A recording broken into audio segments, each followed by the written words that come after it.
It is spooky season, and because of that, I have decided to take a look at a spooky game that I've always wanted as a kid. If you were a kid who only had a Game Boy and an N64, horror games were kind of a rarity for you. But the good old GBC actually had two in its library, and both of them looked quite fascinating to me from afar. While Alone in the Dark somehow found its way to the Nintendo Switch's Virtual Console, the portable spin-off title of another major horror franchise appears to be all but forgotten these days. Resident Evil Gaiden.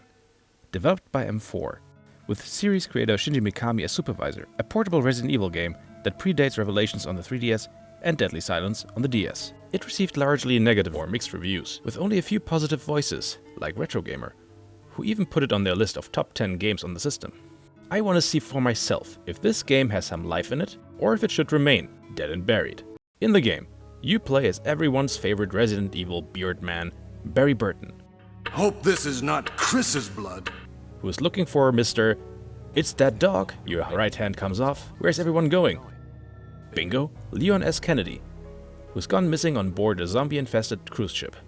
Furthermore, he is tasked to track down and destroy one of the evil Umbrella Corporation's bioweapons that is supposed to be on the same ship. And what follows is a plot that actually has some interesting twists and turns, and kind of a shocking ending. But more on that later. First of all, let's get a quick overview of the game, and determine how much it compares to the other titles in the series. First and foremost, the Resident Evil series is of course known for being quite spooky. The first couple of games in the series achieved this by for the time excellent graphics, fixed camera angles, so you wouldn't know what was going on around the corner, terrifying sound design, sporadic yet atmospheric music, limited resources, and controls and inventory management that would make the player feel helpless. So, on the Game Boy Color, did M4 achieve to translate any of that?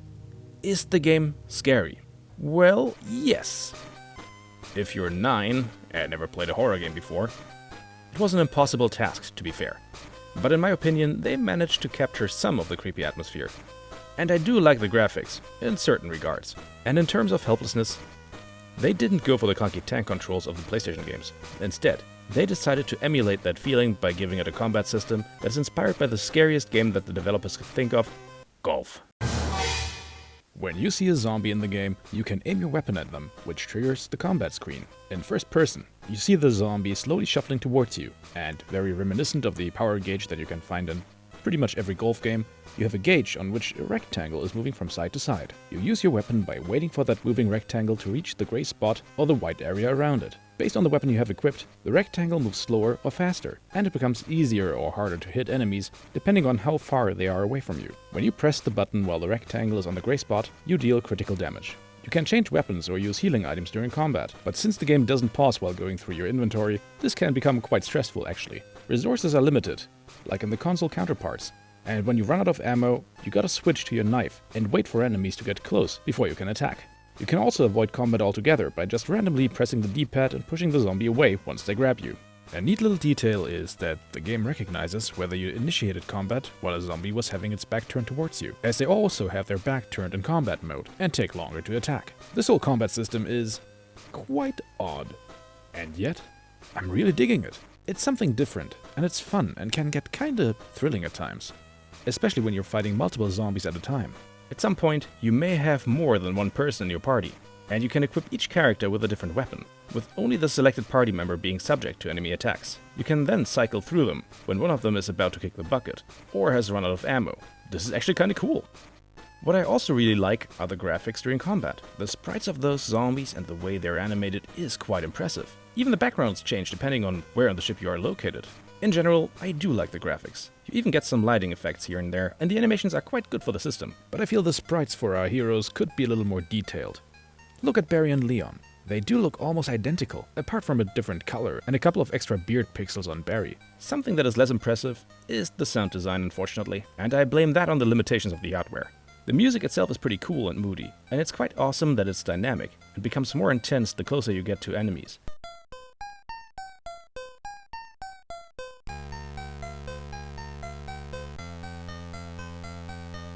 The zombie groans are good too, but only one sound effect can be played at a time, and more complex ones, like the zombie ones, interrupt the music altogether. and oftentimes you feel that something is just lacking. This here, for example, is the ship's engine room. You can tell that this should be noisy as all hell, but all you hear is the background music, and that is a shame. A good sound design could have helped the game a ton in terms of atmosphere. Okay, now that we covered the combat and the presentation, let's have a look at the overall gameplay. Overall, the gameplay goes as follows. You get an objective to go somewhere on the ship, which is highlighted on the map, and you need to go there either fighting or avoiding zombies along the way. Oftentimes you're stopped by a locked door, and you need to find the relevant key first in order to proceed. Whenever you reach a certain point in the story, more zombies will spawn on the ship, so even if you get rid of them all in one place, there will be more later. No peace guaranteed on board the Starlight, I'm afraid. In terms of enemy types, the game does not have much to offer, sadly. Just zombies and 2 different bosses. No lickers, spiders, or any of the more crazy T-virus monsters. The zombies themselves come in 3 different types, with different stats and abilities. Like, the female ones have less health, but they can poison you. On the ship, there are plenty of optional areas that either contain ammunition, healing items, or in some cases, new weapons. The problem though is, any items you can collect are invisible. When you happen to stumble upon something you can't pick up, you see an exclamation mark popping up. This is a little frustrating, because I found myself missing out on several optional weapons, even though I unlocked the rooms they were in, just because I wasn't standing in the right spot. What makes this even more problematic, some optional weapons may only spawn after a certain point in the story. I'm not sure if this is a bug or not, but I swear that when I unlocked certain rooms that were supposedly containing weapons, like the grenade launcher, grenade gun, I was standing where they were supposed to be and got nothing. Only when I revisited the relevant rooms after the story progressed, they were suddenly there. Why would you go back to areas that you already combed through excessively? Anyway, when you're near a zombie and you see this red exclamation mark popping up, that means they're holding an item that you can collect once you kill them. Looking out for these guys can become quite important, as they may drop health items or ammo. Or more importantly, some of them carry key items that you need to progress. Speaking of keys, this is one of the stranger aspects of the game. Unlike other Resident Evil games, where you need to solve weird puzzles, the only thing you need to do in this one is find keys. Or items that serve as keys. This is done to such a degree that it becomes downright comical. For example, you need to enter the first class cabins, but all you have is the key to the ones for the second class. So, you need to go there to find a key to the first class. However, once there, you will encounter several locked doors. So you need to go through the open cabins first to find something to open the ones that are locked. Then you'll find a set of lockpicks. Can you open any of the locked doors there? Nope. Only one specific door there can be opened with them, even though they're identical doors. Then behind the locked door you opened with a lockpick, you find another key for a second class cabin. And behind that door you finally have the key to the first class. What a rigmarole! Other hilarious instances of key items are a crowbar, which you can use to open one specific door, Semtex explosives, which you can use to open the door to the captain's cabin, or a fire extinguisher, which only works for a very specific flame. Now, to be fair, for the explosives, at least the item description tells you where to use them.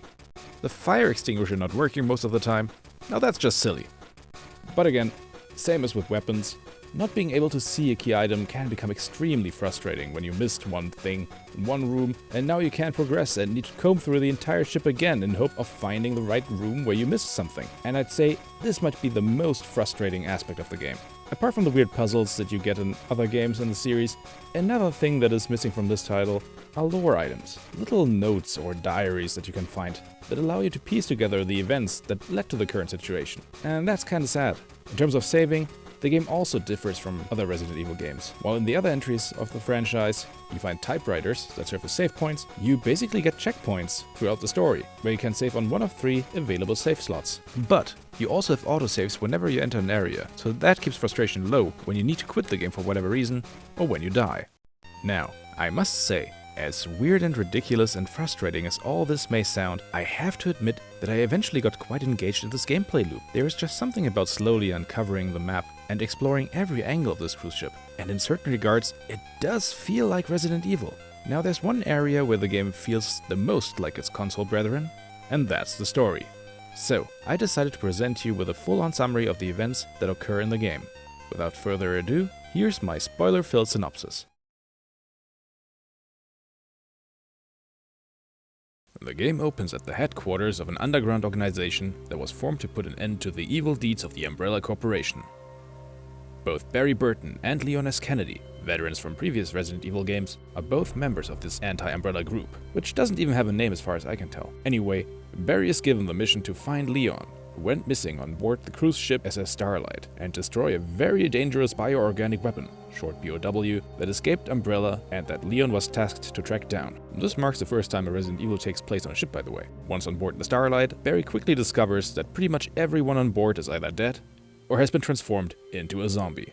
However, while checking out the ship's security system, he's able to communicate with a survivor over the intercom, a little girl named Lucia, who miraculously managed to stay alive this long. She mentions that Leon was the one who kept her safe all this time, and that a quote-unquote monster, presumably the BOW, is responsible for the zombie outbreak. When she suddenly gets attacked by what appears to be a tyrant, a long-running Resident Evil staple, Barry rushes to her aid and fights off the monster, which then turns into goo and escapes. Strangely enough, Lucia is uninjured, and she says that she feels that they're safe from the tyrant for now. Together, Lucia and Barry continue looking for Leon, who probably left Lucia to find and destroy the BOW. As they're about to enter the first-class cabin area of the ship, Lucia suddenly senses the tyrant again, and indeed, it comes to a fight with him. This time around, however, he grabs Lucia and steals her away before disappearing into the shadows. Barry, who is unable to help, decides to press on and manages to find an unconscious Leon and helps him back on his feet.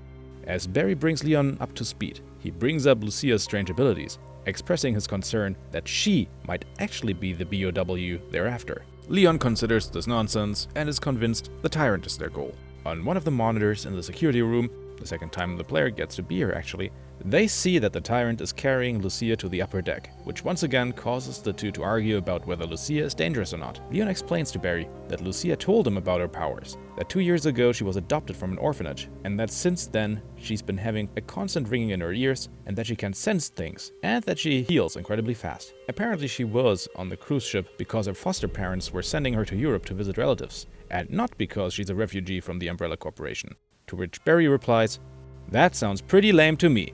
On the main deck, they fight off the tyrant once more and rescue Lucia. The monster, however, immediately gets back up and the trio decides to scarp her. Shortly after, they hear a loud explosion and a fire starts spreading, which would sink the entire ship if it were to spread to the engine room. Barry tries to call in a helicopter to extract the three of them.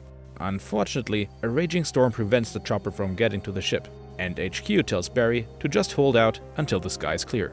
HQ also got some intel on the BOW, saying that it has green blood, which Leon takes as confirmation that Lucia can't possibly be what they've been hunting all this time. Barry then says that he has a plan, and that the team needs to split up. Leon should go and activate the ship's sprinkler system to slow down the fire, while he goes to do something else, asking Leon to just trust him. In this section of the game, you take control of Leon, which makes no difference gameplay-wise, as he and Barry share the same inventory and play the exact same way. After activating the sprinkler system for the third time in this game, you now have to go to the security room once again. Here, Leon and Lucia observe that Barry is having a suspicious conversation with some unknown party via radio, where it almost sounds like he wants to sell out Lucia. Leon then decides to confront him about it. Now, this is where things get crazy, because at their next meeting, Barry pulls a gun on Leon and tells him to hand over Lucia. The girl willingly decides to go with Barry, saying that she'll be okay. Barry then takes Lucia to a submarine, which belongs to the Umbrella Corporation. Once armed personnel on top of the submarine spot Leon, they open fire and force him to retreat. While Barry gets on board, left behind, Leon has no other option than to prevent the ship from sinking, if he wants to stay alive, as a second explosion rattles the ship. He decides to check out the engine room and see if there's anything he can do to prevent the Starlight from blowing up. Once there, he encounters the tyrant again, who's currently doing his best at beating the crap out of the ship's fuel converter. Leon then attacks the thing, and after a long battle finally manages to take it out for good. Back on the Umbrella submarine, Barry shows his hand. It turns out he played Umbrella in order to get Lucia off the Starlight, and find out why the evil corporation is after her to begin with. It is revealed then that she is the host to the BOW that they've been hunting. It is still in a larval state, implanted in Lucia's head, which is what gives her strange abilities. Barry takes the captain of the submarine hostage and forces the scientists on board to extract the creature from Lucia's brain. The operation is successful. However, the tiny creature breaks loose and wreaks havoc, as it turns everyone on board into zombies. Except for, of course, Barry and Lucia. Barry steers the submarine back to the Starlight to save Leon. The BOW then takes the shape of a tyrant and follows after them, as Barry and the little girl make their way back on board the cruise ship. Near the engine room, the duo encounters Leon, who just glares at them eerily. Lucia is suspicious of him though, and states that it's not him. And she's right. Leon transforms into a grotesque monstrosity and chases after the two. They eventually find the real Leon in the bowels of the ship, and together, they try to find their way back to the submarine. Just before getting to the main deck, they encounter the creature again and manage to chase it off. Shortly after though, it reappears, grabs Lucia and jumps into the ocean. Barry, without hesitation, jumps after them and successfully re-emerges with Lucia in his arms. But suddenly, a second Lucia is standing behind them. This leads to the classic spot the imposter scenario. Lucia, however, is smart and cuts herself with a knife and shows that she's bleeding red blood, which results in the other Lucia transforming into the monstrosity. Together, the three of them manage to defeat the shapeshifting BOW and get on board the submarine, as the Starlight finally meets its end and sinks into the ocean. Barry tells Lucia that he has a daughter just her age and offers her that he could adopt her if she wants, to which she happily agrees, while also realizing that her powers appear to be gone, as the ringing in her ear has stopped and the cut on her hand doesn't heal. Then, the three merrily make their way back to the mainland, and all is well. Or is it? As Leon is talking to HQ on the radio, we get a close-up of his neck, revealing a cut that oozes green blood. We're heading home. Cut to credits. What? Now, let's talk about this for a minute. What does this mean? Is Leon dead? Has he been replaced by the BOW? When did it manage to take his place? Was the Leon we rescued inside the engine room even the real Leon? Did the shapeshifting BOW multiply? Why is Barry so eager to adopt a girl that he just met? Questions upon questions. Also, Barry's plan to take control of the submarine. Now that is something that is very much Resident Evil, to put it nicely. I swear, a lot of conflict in these games could be avoided if the characters just took a minute to explain things to one another. Sadly, this game is now considered non-canon, and none of the events have any bearings on later titles. Lucia is no longer part of Barry's life, and Leon has red blood. But for what it is, I actually enjoyed the plot. It's silly and has plenty of twists, and the setting itself is really cool. Barry feels kinda different from how he was depicted in Resident Evil 1. You were almost a Jill sandwich. But Leon, on the other hand, I can totally hear his dialogue in his cocky Resident Evil 4 voice. No thanks, bro. Ah well, let's move on to the final verdict. The phrase "for what it is" can actually be applied to the entire game. I think it's a really cool little game, and in my opinion, doesn't deserve all the negative criticism that it got back in the day. Speaking of which, let me address some of the points of criticism that were brought up by IGN, who gave the game a 4 out of 10. They criticized the lack of puzzles, which I think is fair. The key hunting is also brought up in that regard, and that may not be everyone's cup of tea, but I personally got into it, even though the invisibility factor was kind of frustrating, even for me. They also say that the combat, quote-unquote, sucks the fun out of the game. Well, I don't know what to say to that, other than I disagree, because I was having a pretty good time with it. Of course, they also mentioned the lack of scares, but yeah, what did you expect? They think the music is lame, which I suppose is a matter of opinion. I, for my part, liked it. They also mention occasional slowdowns, when too much is happening on screen, and that unfortunately is true. But it didn't bother me all that much, to be honest, because when you walk around the ship, it's not like it requires perfect reflexes. The only place where those do matter, the combat sequences, are not affected by them. Now here, this point of criticism, it isn't really handheld friendly, players can only save their games to cartridge when they trigger a specific point in the adventure, blah blah blah, they lose everything they've done beyond the save point, save points could be hours or so apart. This is factually wrong. As I have mentioned earlier, the game autosaves pretty much every time that you get to a new area. So no, you won't be losing a lot of progress when you have to quit for whatever reason. So yeah, I don't agree with their sentiment, and although I think the game can get frustrating at times, overall I found it to be rather engaging. And the combat especially was quite fun, in my humble opinion. Now, I would kinda love to see a remake of this game. Just imagine it was recreated with better pixel art, some nice lighting effects, and enhanced music and sound effects. I can perfectly see it in my mind's eye, and it works. Of course, some gameplay tweaks would have to be done as well, like items that are lying around, need to be visible. A more traditional unofficial 3D remake, currently titled Project Starlight, using the RE2 engine, is actually still in the making by the time of writing this video, which looks pretty cool. Not quite what I envisioned, but I'd love to give it a try. It's kinda sad that we didn't get any more Resident Evil titles on the Game Boy or Game Boy Advance. I feel the hardware limitations allowed the devs to get creative with certain things, so I would have loved to see what a Resident Evil Gaiden 2 on the GBA would have looked like. There actually is a rather impressive prototype for a Resident Evil 2 port on the Game Boy Advance that can be downloaded and played on emulators. And of course, there was also the cancelled Game Boy Color port of Resident Evil 1, which also looked quite impressive in its own right. Now, if you played the game, I'm kinda curious to hear what you thought about it. Did you think the negative reception was justified? Or did you actually have fun with it and think it's underrated? Well, I hope my video wasn't too spooky for you and that you enjoyed the Halloween season. And please, leave a like if you enjoyed this video, or maybe even subscribe to my channel. That would really help me out. Thanks and have a spooky day.